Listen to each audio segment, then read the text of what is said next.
जी ने ते वो आके अपनी गलबात कर डॉक्टर कुलदीप सिंह जी। हाँ जी दोस्तों, बिना किसी भूमिका तो एक गल शुरू करें। गुरदीप सिंह होरां ने बहुत खूबसूरत गल्लां कीतियां ने। समाजिक सरोकार की ने ते लेखक ने उन्हां तो पार जाना हुंदा है जां उन्हां तक सीमित रहना हुंदा है। लेखक की नैतिकता की है, मिथां नूं अज दे दौर दे विच किवें परिभाषित किया जा सकता है, स्टेट पॉलिटिक्स की है। ये बहुत वड्डियां गल्लां ने, वड्डे सवाल ने ते गुरदीप होरां ने बहुत खूबसूरत तरीके नाल इन्हां सवालों का साहित नाल जो नाता है उस पर अपनी गल फोकस की है। तो ये बड़ी चिंतन वाली गल है कि इस चिंतन सानू करना चाहिए। साहित्य का जिहड़ा विजन है वो इस चिंतन के विचों ही पैदा होता है। अदरवाइज घटनावां साडे आले दुआले बहुत वापरदियां ने, वो घटनावां साडे नावलां नाटकां कहानियां दे विच आ जांदियां ने, पर घटनावां रह जांदियां ने। घटनावां ने साहित कदों बनना हुंदा है, ये सवाल बहुत महत्वपूर्ण है। तो मेरा जिहड़ा विषय है वो यही है अज का कि मैं कंस्ट्रक्शन से गल करनी है, ढाड़स से गल करनी है, शिल्प से गल करनी है। शिल्प के सरोकार कोई टुटे नहीं होंगे आपस के विच। जदों तुहाडा विजन क्लीयर होंदा है तो तुहाडा शिल्प अपने आप अपनी दिशा अख्तियार कर लेता है। क्योंकि किसी भी रचना ने जदों कंस्ट्रक्ट होना होंदा है, जदों उसकी धारत घड़ी जानी होंदी है, तो उसका आधार असीं सोसाइटी तो समाज के विचों किसी न किसी रूप के विच प्राप्त करते हैं। कई बार किसी आइडिए तो असीं लघु कथा जनरेट करते हैं, कई बार किसी घटना तो प्रेरित होकर अपनी निजी कहानी अपनी लघु कथा सिरजते हैं।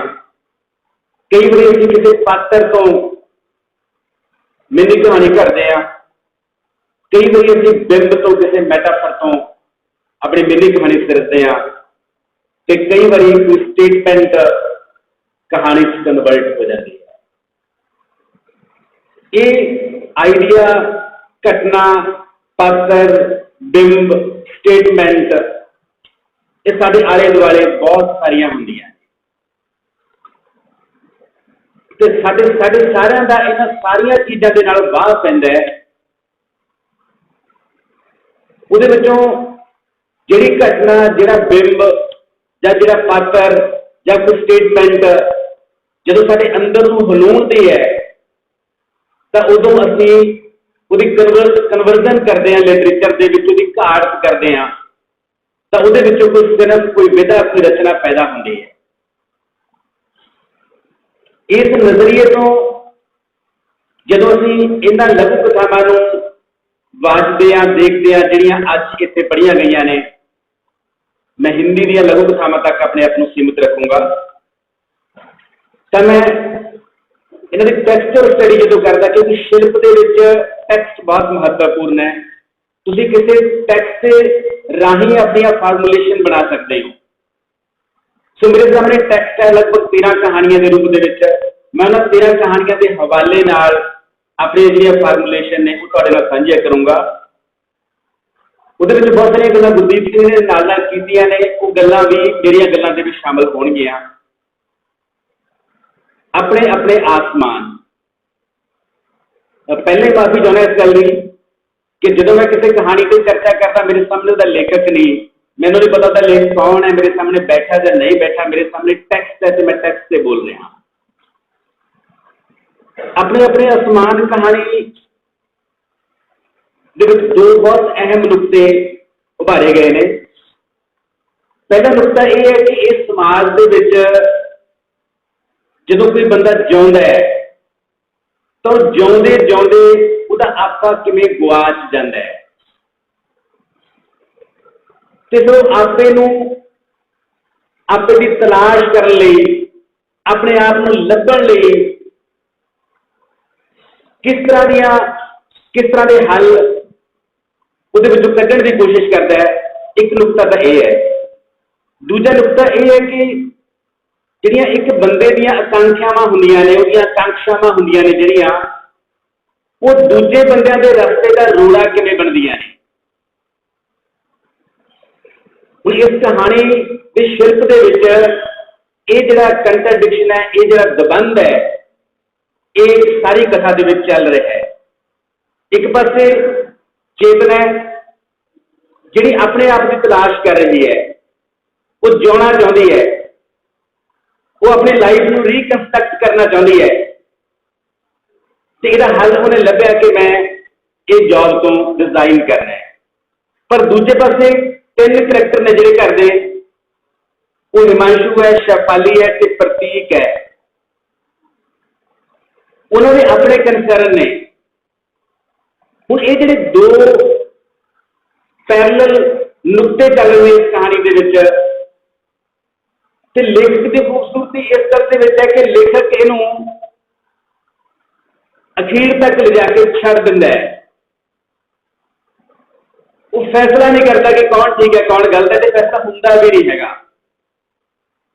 ਜਿਹੜੀ ਗੱਲ ਗੁਰਦੀਪ ਸਿੰਘ ਨੇ ਸ਼ੁਰੂ 'ਚ ਕਹੀ ਸੀ ਕਿ ਅਸੀਂ ਸਮਾਜ ਦੀ ਨੈਤਿਕਤਾ ਨੂੰ ਤੋੜਨਾ ਹੈ, ਜਾਂ ਸਮਾਜ ਦੀ ਆਪਣੀ ਨੈਤਿਕਤਾ ਥੋਪਣੀ ਹੈ, ਜਾਂ ਸਮਾਜ ਦੀ ਨੈਤਿਕਤਾ ਨੂੰ ਪੇਸ਼ ਕਰਨਾ ਹੈ।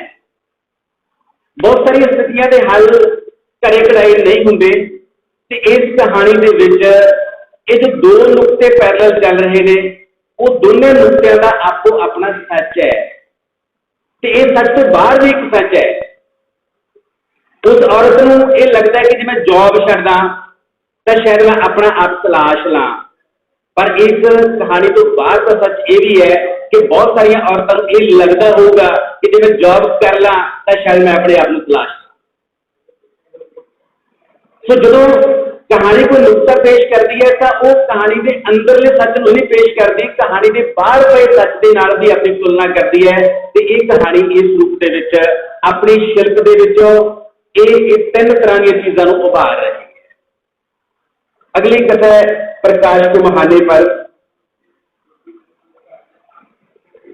ਇਸ ਕਹਾਣੀ ਦੇ ਵਿੱਚ ਫੈਮਿਨਿਜ਼ਮ ਦੀ ਗੱਲ ਕੀਤੀ ਹੈ, ਤੇ ਫੈਮਿਨਿਜ਼ਮ ਆਪਣੇ ਆਪ ਦੇ ਵਿੱਚ ਬਹੁਤ ਗੁੰਝਲਦਾਰ ਵਰਤਾਰਾ ਹੈ।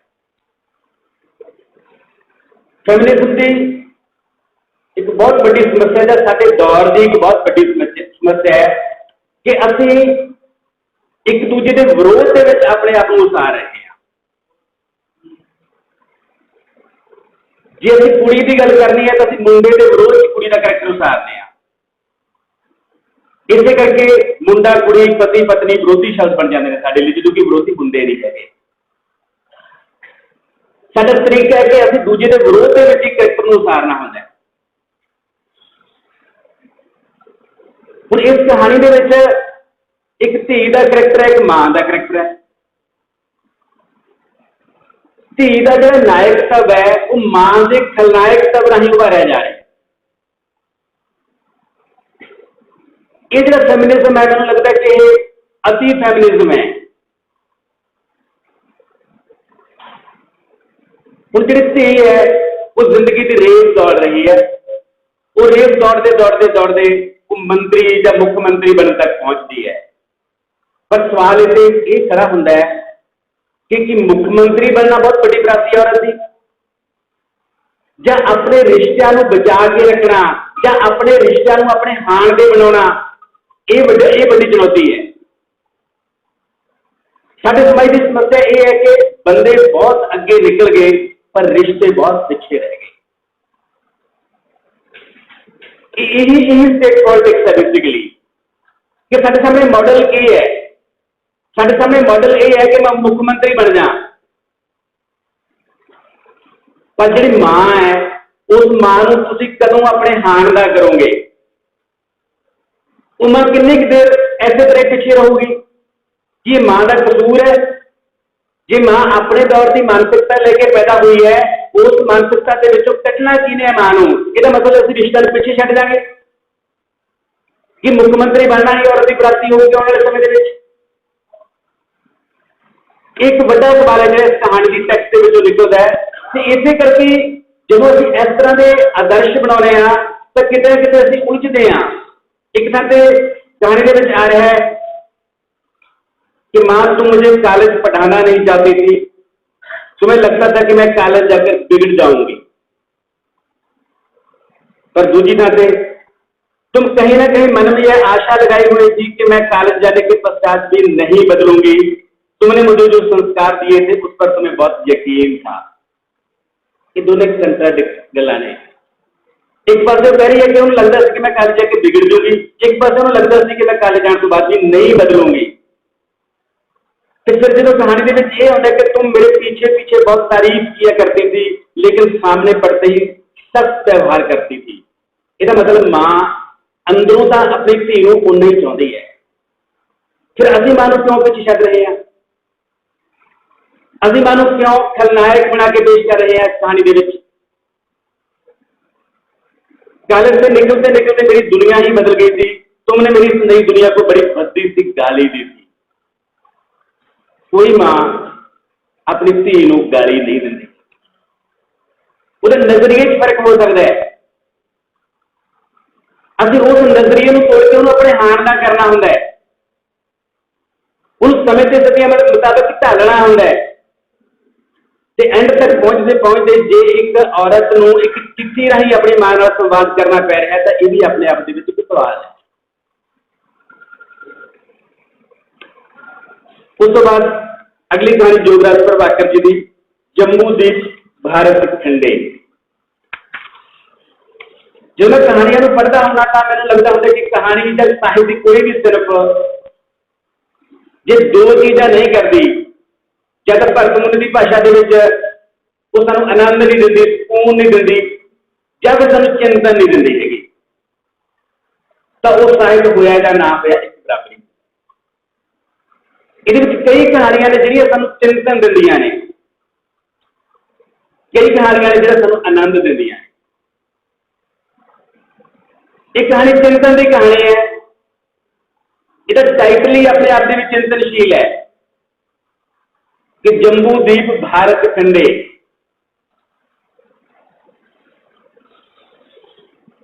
जिन्होंने टाइटल नहीं पढ़िया सुनिया उन्होंने पहले तो ये समझ पैदा करनी पड़ेगी कि टाइटल का मतलब की है। ये टाइटल कहानी किवें डीकोड होता है कि इसका मतलब ये कहानी तुहानूं चिंतन की पद्धर तक लेके जाना चाहती है, या तुहाडे चिंतन नूं विस्तारना चाहती है कि जम्बूदीप की है। ਉਹਦੇ 9 खंडा ਦੇ ਵਿੱਚ ਭਾਰਤ ਇੱਕ खंड है, तो वो खंड अगे किवें खंड खंड खंड हो रहा है। ये अपने आप में बहुत जबरदस्त सिंबल है, बहुत जबरदस्त मेटाफर है कि व्यवस्था उस जम्बूदीप नूं किवें अगे होर खंड कर रही है, किवें तोड़ रही है उसनूं। एक दुनिया जेल के अंदर है, एक दुनिया जेल के बाहर है। जो जेल के बाहर होना चाहिए उसको जेल के अंदर हो रहे हैं। कहानी बड़ा प्रश्न ये पैदा कर रही है कि जो जेल के बाहर होना चाहिए वो जेल के अंदर हो रहे हैं। जेल के अंदर एजुकेशन भी है, जेल के अंदर प्रोफेशनल एजुकेशन भी है, उन्हें सिखाया भी जा रहा है। जो यही कुछ होंगे तो शायद जेल की लोड़ ही ना पैंदी। इसका मतलब साडा सिस्टम की करता है कि साडा सिस्टम अपनी नलैकियां पहला बंदे नूं बर्बाद करता है, उस बर्बाद करने दे विचों अपनी फेयर ड्यूटियां देखता है। तो ये कहानी इस मामले में बहुत महत्वपूर्ण कहानी है। जो रशीद का कमेंट है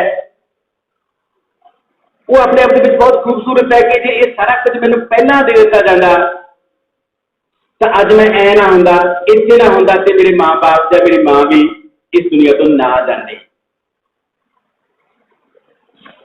उस बाद 100/100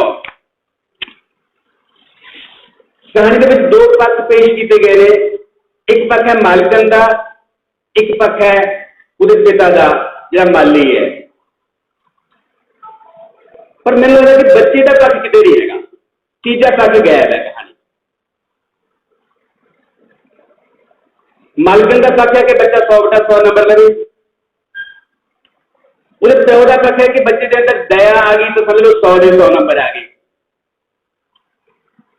पर इन दोनों पक्षों के विचकार बच्चा गेंद है।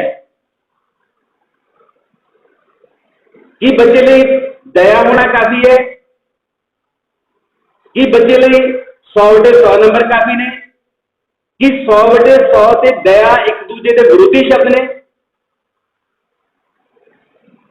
ਕੀ ਸਾਡੀ ਐਜੂਕੇਸ਼ਨ ਦੇ ਵਿੱਚ ਦੋਨੇ ਚੀਜ਼ਾਂ ਇਕੱਠੀਆਂ ਨਹੀਂ ਹੋ ਸਕਦੀਆਂ?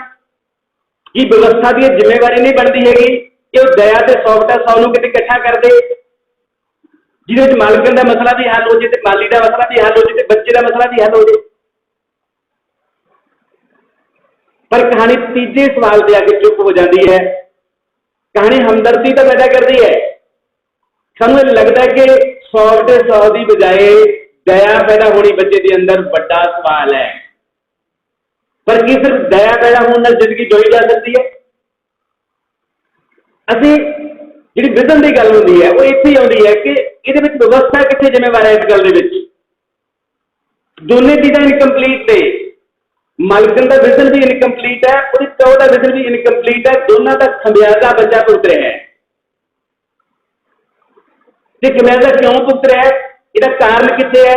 ਇਹ ਚੀਜ਼ ਦੀ ਲੈ ਕੇ ਆਉਣੀ ਪੈਣੀ ਹੈ ਆਪਣੀ ਸ਼ਿਲਪ ਦੇ ਵਿੱਚ। ਉਹ ਧਿਰ ਵੀ ਪੈਦਾ ਕਰਨੀ ਪੈਣੀ ਹੈ ਜਿਹੜੀ ਧਿਰ ਕਰਕੇ ਦਇਆ ਤੇ 100 ਵਟਾ 100 ਵਿਰੋਧੀ ਸ਼ਬਦ ਬਣੇ। ਅਗਲੀ ਕਹਾਣੀ ਹੈ ਵੈਸ਼ਾਖ ਨੰਦਨ। ਇਹ ਕਹਾਣੀ ਵੀ ਸਾਨੂੰ ਚਿੰਤਨ ਵਾਲੇ ਪਾਸੇ ਲੈ ਕੇ ਜਾਂਦੀ ਹੈ। ਇਹ ਕਹਾਣੀ ਮੈਟਾਫਰ ਦੀ ਕਹਾਣੀ ਹੈ।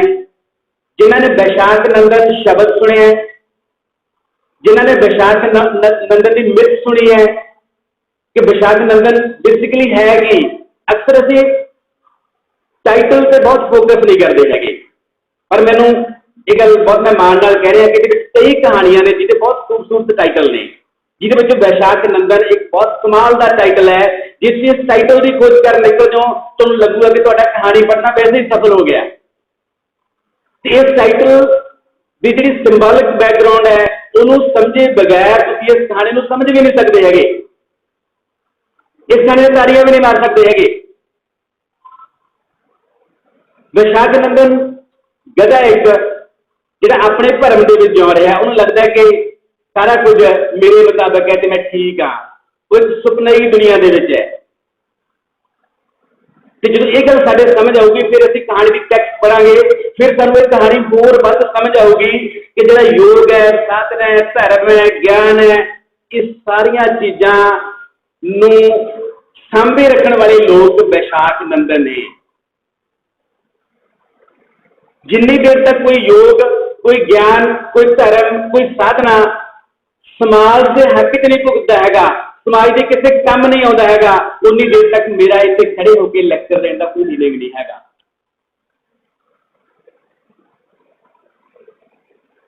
ਕਿਸੇ ਯੋਗ ਦਾ ਕੋਈ ਮੀਨਿੰਗ ਨਹੀਂ ਹੈਗਾ ਜੋ ਮੇਰੇ ਤੱਕ ਸੀਮਿਤ ਹੈ।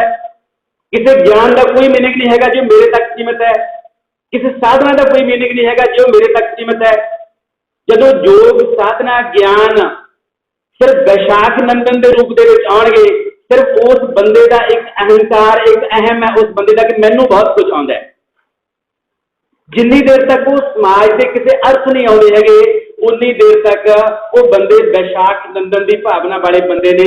ਇਸ ਮਾਮਲੇ ਜਦੋਂ ਇਸ ਕਹਾਣੀ ਨੂੰ ਸਮਝੋਗੇ ਤਾਂ ਤੁਹਾਨੂੰ ਇਸ ਕਹਾਣੀ ਦੇ ਬਹੁਤ ਖੂਬਸੂਰਤ ਅਰਥ ਸਾਹਮਣੇ ਆਉਣਗੇ ਜਿਹੜੇ ਤੇ ਟਾਈਟਲ ਚੋਂ ਸਿੰਬੋਲਿਕ ਤੌਰ ਤੇ ਸਾਹਮਣੇ ਆ ਰਹੇ ਨੇ।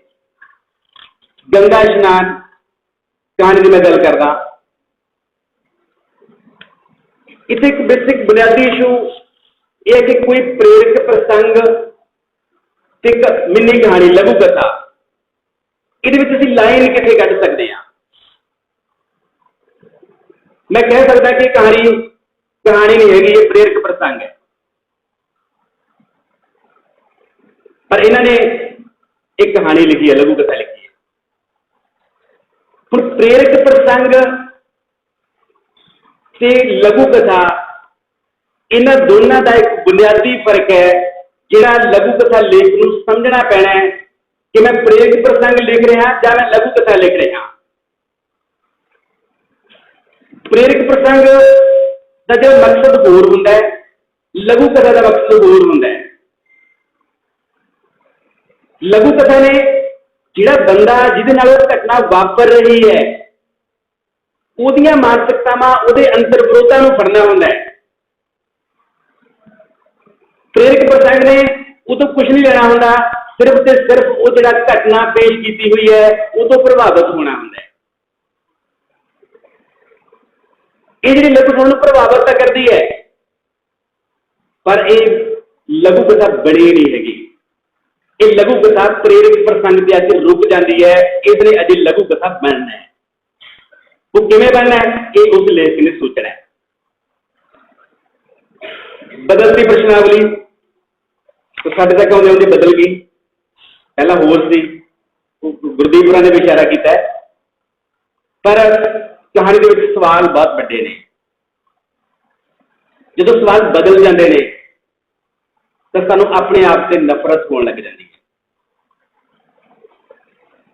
जो वो औरत अपनी कुड़ी को अपनी धी को ये सवाल पूछती है तो अपने आप से शर्म आने लग जाती है कि असं किहो जी व्यवस्था के जिउ रहे हैं, सानू कुड़ियां नूं क्यों ये सवाल करने पै रहे हैं, असं किहो जिहा समाज सृजिया है जिहदे विच साडे सवाल ऐं ही बदल जाते हैं, जिहदे टीचर भी शक के घेरे दे विच है, जिहदे विच अंकल भी शक के घेरे च है, जिहदे विच नाल पढ़ने वाला बच्चा भी शक के घेरे च है। सो बदलती प्रश्नावली अपने आप के साडे सामने बहुत सारे प्रश्न खड़े कर रही है।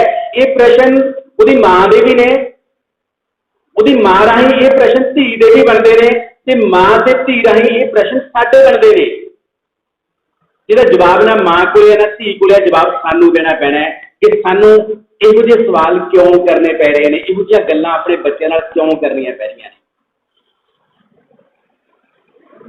सो ये कहानी साडे सामने बहुत सारे प्रश्न खड़े कर दी है, पर एक चीज इस कहानी दे विच जिहड़ी मैनूं लगदी है कि आखिरी प्रश्न पर स्वाति की सांसें अटक गई, वह सचेत हो गई।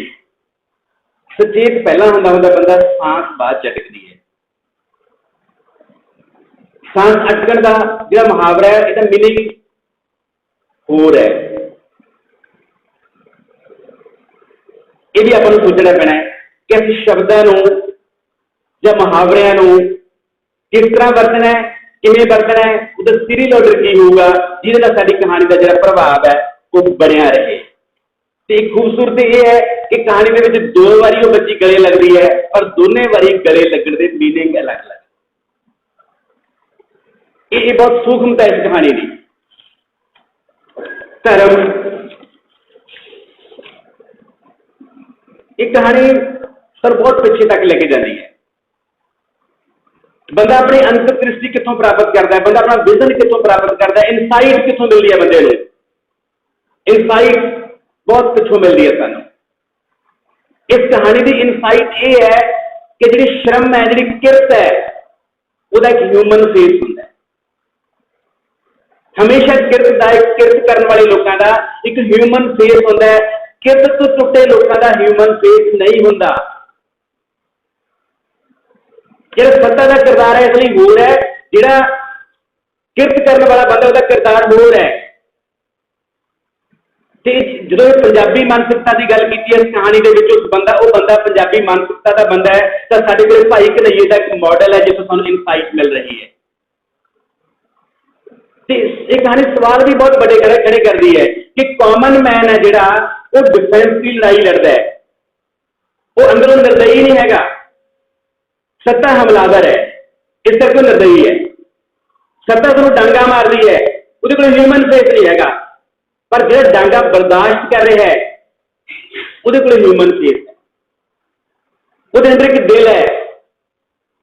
तो जी किसान मोर्चे के हुण अखीर के घटना वापरी है कल परसों, इसनों भी इस एंगल तो डिफाइन किया जा सकता है कि ये उल्ट जाके कर दी है घटना।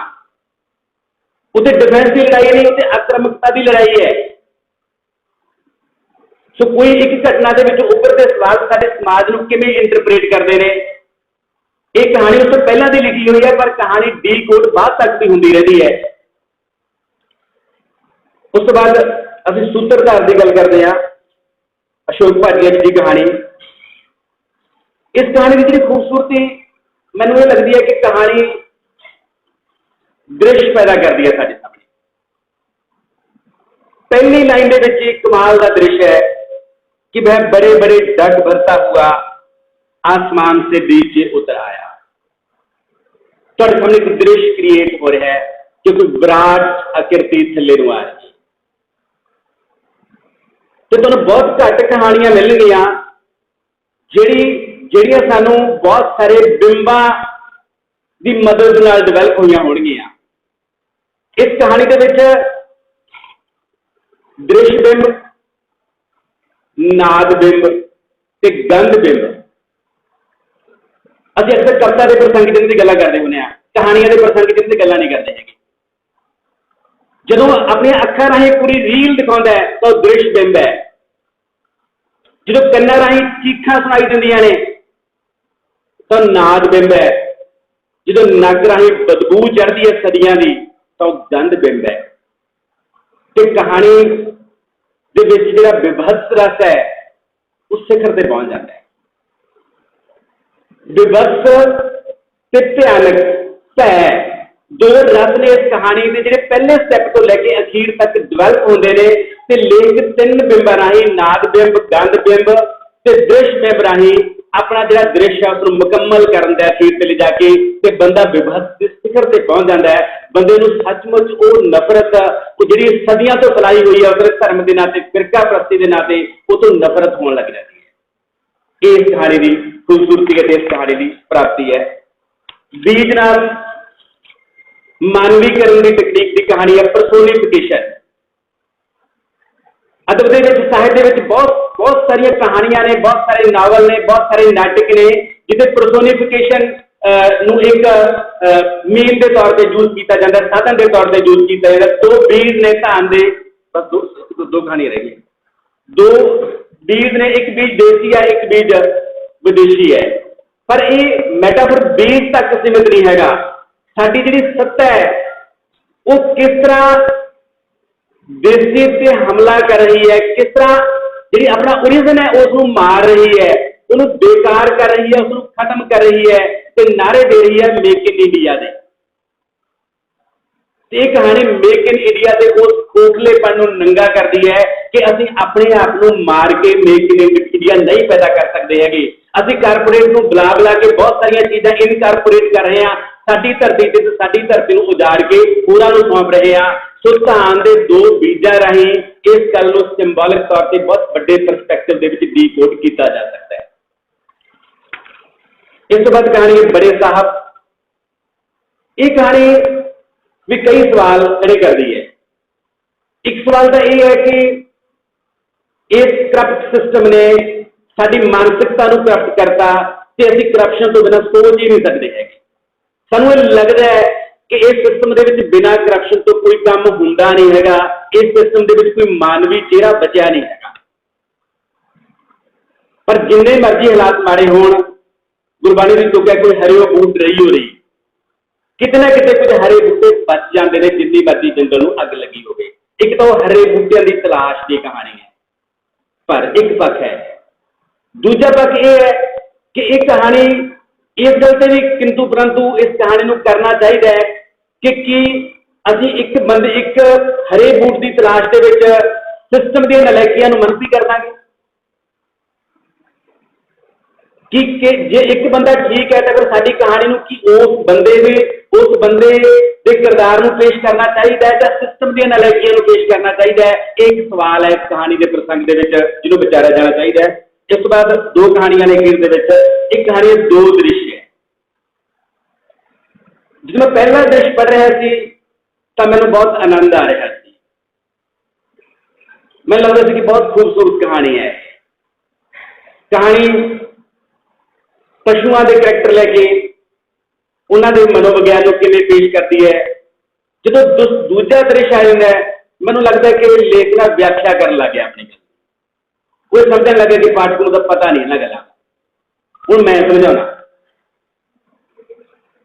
ਜਦੋਂ ਕੋਈ ਲੇਖਕ ਸਮਝਾਉਣ ਲੱਗ ਜਾਂਦਾ ਪਾਠਕ ਨੂੰ ਤਾਂ ਉਦੋਂ ਕਹਾਣੀ ਮਰ ਜਾਂਦੀ। ਜੇ ਉਹਨੇ ਦੂਜਾ ਦ੍ਰਿਸ਼ ਪਾਉਣਾ ਸੀ ਤਾਂ ਪਹਿਲੇ ਦ੍ਰਿਸ਼ ਦੇ ਵਿੱਚ ਕਿਤੇ ਬੁੰਦ ਦੇਣਾ ਸੀ, ਉਹਦੇ ਪਿਛੋਕੜ ਚ ਲੈ ਜਾਣਾ ਸੀ ਦ੍ਰਿਸ਼ ਨੂੰ, ਉਸਨੂੰ। ਪਰ ਦੂਜੇ ਦ੍ਰਿਸ਼ ਤੋਂ ਬਾਅਦ ਪਹਿਲੇ ਦ੍ਰਿਸ਼ ਦਾ ਪ੍ਰਭਾਵ ਵੀ ਖਤਮ ਹੋ ਜਾਂਦਾ ਹੈ ਤੇ ਜਿਹੜਾ ਕਹਾਣੀ ਦੇ ਵਿੱਚ ਅਨਸੈਡ ਹੁੰਦਾ ਹੈ ਉਹ ਅਨਸੈਡ ਹੋ ਗਿਆ ਤੇ ਕਹਾਣੀ ਦਾ ਜਿਹੜਾ ਲਿਟਰੇਰੀ ਆਨੰਦ ਹੁੰਦਾ ਹੈ, ਉਹ ਮਰ ਗਿਆ ਤੇ ਕਹਾਣੀ ਸਧਾਰਨ ਦੋ ਘਟਨਾਵਾਂ ਦਾ ਕੰਟਰਾਸਟ ਬਣ ਗਈ। ਇਸ ਗੱਲ ਤੋਂ ਬਚਣਾ ਚਾਹੀਦਾ ਹੈ। ਪਹਿਲੇ ਦ੍ਰਿਸ਼ ਨੂੰ ਹੀ ਉਭਾਰ ਕੇ ਉਹਦੇ ਵਿੱਚ ਹੀ ਚੀਜ਼ਾਂ ਆਪਣੀਆਂ ਪਾ ਦਿਓ, ਦਰਸ਼ਕ ਨੂੰ ਸਮਝਣ ਦਿਓ, ਦਰਸ਼ਕ ਨੂੰ ਪਸ਼ੂਆਂ ਨਾਲ ਵੀ ਸਮਝਣ ਦਿਓ। ਜਦੋਂ ਮੈਂ ਇਸ ਕਹਾਣੀ ਨੂੰ ਪੜ੍ਹ ਰਿਹਾ ਸੀ, ਮੈਂ ਪਸ਼ੂਆਂ ਦੀ ਕਲਪਨਾ ਨਹੀਂ ਕਰ ਰਿਹਾ ਸੀ, ਮੈਂ ਬੰਦਿਆਂ ਦੀ ਹੀ ਕਲਪਨਾ ਕਰ ਰਿਹਾ ਸੀ ਉਦੋਂ। ਪਰ ਲੇਕਿਨ ਜਦੋਂ ਬਾਅਦ ਚ ਆਪ ਹੀ ਬੰਦਿਆਂ ਬਾਰੇ ਸਮਝਾਉਣ ਲੱਗ ਗਿਆ, ਉਦੋਂ ਮੈਨੂੰ ਲੱਗਿਆ ਵੀ ਤੇ ਗੱਲ ਬਣੀ ਨਹੀਂ ਹੈਗੀ। ਲਾਸਟ ਕਹਾਣੀ ਹੈ ਬਰਫੀਲੀ ਅੱਗ। ਇਸ ਕਹਾਣੀ ਦੇ ਵਿੱਚ ਵੀ ਦੋ ਨੁਕਤੇ ਨੇ ਅਹਿਮ। ਇੱਕ ਹੈ ਕਿ ਸਾਡੇ ਕੋਲ ਪ੍ਰਾਕਿਰਤਿਕ ਸੁੰਦਰਤਾ ਹੈ, ਦੂਜੇ ਪਾਸੇ ਸਾਡੇ ਕੋਲ ਮਾਨਵੀ ਕਰੂਪਤਾ ਹੈ। ਇਹ ਕਹਾਣੀ ਪ੍ਰਕਿਰਤਿਕ ਸੁੰਦਰਤਾ ਤੇ ਮਾਨਵੀ ਕਰੂਪਤਾ ਦਾ ਦਵੰਦ ਸਿਰਜਦੀ ਹੈ, ਕੰਟਰਾਡਿਕਸ਼ਨ ਸਿਰਜਦੀ ਹੈ। ਹੁਣ ਇੱਥੇ ਪਰ ਇੱਕ ਸਵਾਲ ਹੀ ਖੜਾ ਹੁੰਦਾ ਹੈ ਕਿ ਕਹਾਣੀ ਦੀ ਪੇਸ਼ਕਾਰੀ ਦੇ ਵਿੱਚ ਕਿਤੇ ਮੈਨੂੰ ਪ੍ਰੋਬਲਮ ਲੱਗਦੀ ਹੈ। ਇੱਕ ਪਾਸੇ ਜਿਹੜੀ ਮੈਡਮ ਹੈ ਉਹ ਬੱਚਿਆਂ ਨੂੰ ਸਮਝਾ ਰਹੀ ਹੈ ਕਿ ਹਾਂ ਹਿਮਾਲਿਆ ਪਰਬਤ ਹੈ, ਜੰਮੂ ਕਸ਼ਮੀਰ ਹੈ, ਧਰਤੀ ਤੇ ਸਵਰਗ ਹੈ, ਬਹੁਤ ਖੂਬਸੂਰਤ ਹੈ, ਤੇ ਦੂਜੇ ਪਾਸੇ ਉਹਦੀ ਸਟੂਡੈਂਟ ਕਹਿੰਦੀ ਹੈ ਕਿ ਮੈਂ ਸਹਿਮਤ ਨਹੀਂ। ਪਹਿਲੀ ਗੱਲ ਤਾਂ ਟੀਚਰ ਦੇ ਤੌਰ ਤੇ ਮੈਂ ਵੀ ਟੀਚਰ ਹਾਂ, ਬੱਚਾ ਕਦੇ ਐ ਨਹੀਂ ਕਹਿੰਦਾ ਕਿ ਮੈਂ ਸਹਿਮਤ ਨਹੀਂ, ਬੱਚਾ ਇਹ ਕਹਿੰਦਾ ਕਿ ਮੇਰੇ ਮਨ ਦੇ ਵਿੱਚ ਇੱਕ ਸਵਾਲ ਹੈ, ਇਸ ਨੂੰ ਦਰੁਸਤ ਕਰਨਾ ਚਾਹੀਦਾ ਹੈ। ਬੱਚਾ ਸਹਿਮਤ ਨਹੀਂ ਹੁੰਦਾ, ਬੱਚਾ ਆਪਣੇ ਕੁਐਸਚਨ ਕਹਿੰਦਾ ਕਿ ਮੈਨੂੰ ਐ ਲੱਗਦਾ ਹੈ।